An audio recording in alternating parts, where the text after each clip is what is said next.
In this video, we will discuss how to calculate the concentration of a solution. And concentration is the same thing as molarity as far as chemistry is concerned, okay?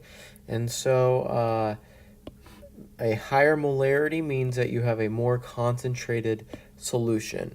And normal is always a relative word. Normal concentration or a normal molarity is going to be something between 0 and maybe 15 molar or molarity, okay?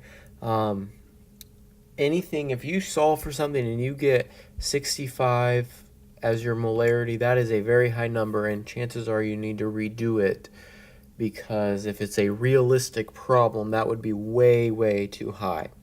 Okay, so let's do a couple examples and talk about how to solve these.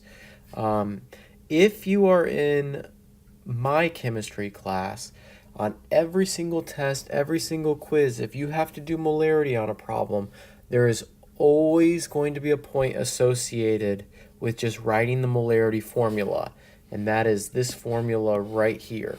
Okay, that's a very valuable formula in chemistry. Okay, so let's look at number one. In number one, we need to solve for the molarity of a 0.45 liter solution that contains 2.3 moles of sodium chloride. So let's first get our point for writing the formula. Molarity, which is represented by a capital M, is equal to moles over liters. And we are given 2.3 moles of sodium chloride, and our liters are 0.45 liters. And so when I math that out, I get 5.1. And moles divided by liters, so moles divided by liters, gives you that capital M. And then it's important that we say what it is. So we always want to specify. So this is 5.1 big M NaCl. Here's how you would say this. You would say 5.1 molar of sodium chloride. If you say 5.1 molarity sodium chloride, like if you speak that, you're not wrong, you just kind of look a little bit goofy. So this is 5.1 molar of sodium chloride. Let's flip around or jump around here. We're going to look at number 3. We are asked to solve for the molarity. We have 12 milliliters of a solution that contains 0.09 moles of sodium sulfate, and sodium sulfate is Na2SO4.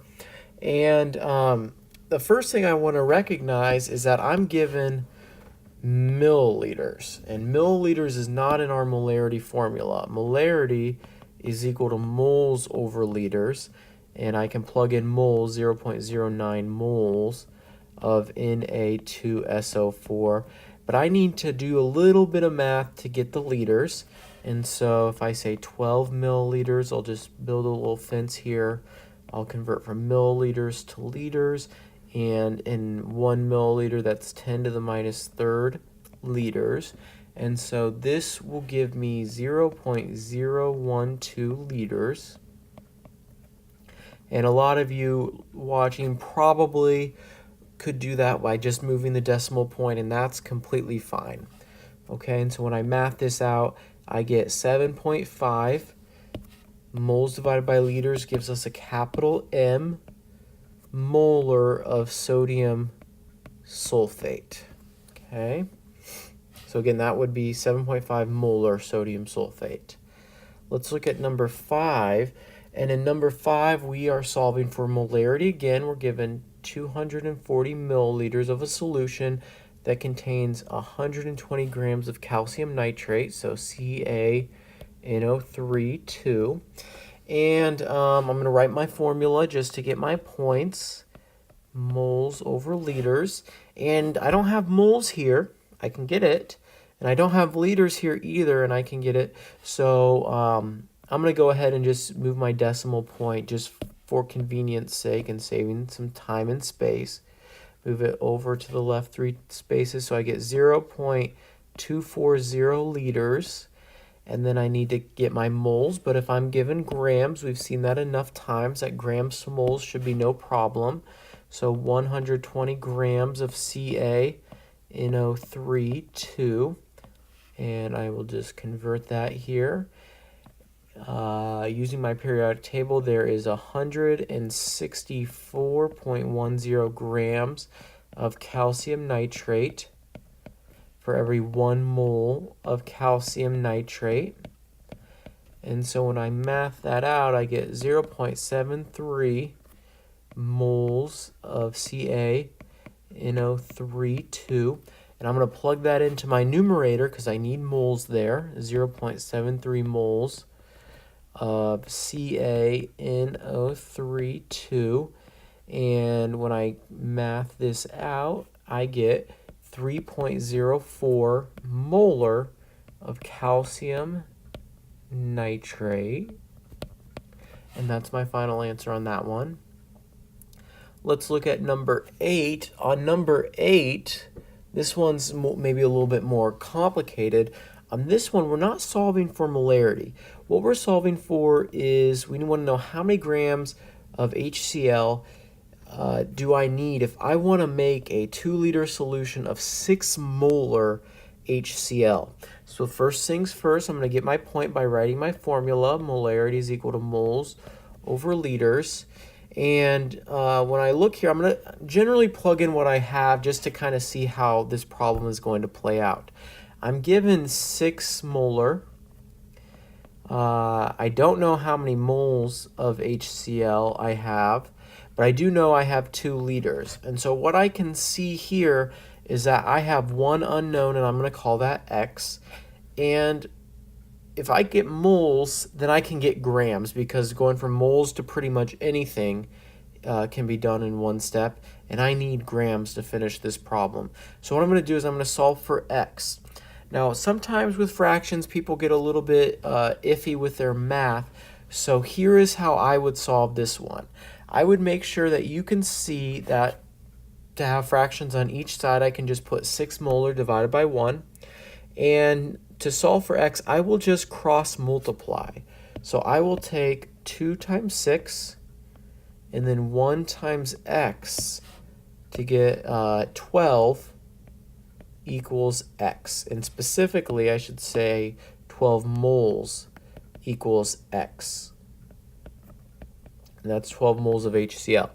Now that I'm at moles, I should have no problem converting to grams. And 12 moles of HCl and 1 mole of HCl. If I do a little bit of math here with my periodic table, there's 36.45 grams of HCl, and that solves out to be 437.52 grams of HCl. And you might be saying that's a large number, and I agree completely. But as long as it's not a molarity that is that large, then I feel okay about it. We can have large grams and we can have large volumes, but we should never have super, super large molarities. Okay, let's do another example, very similar.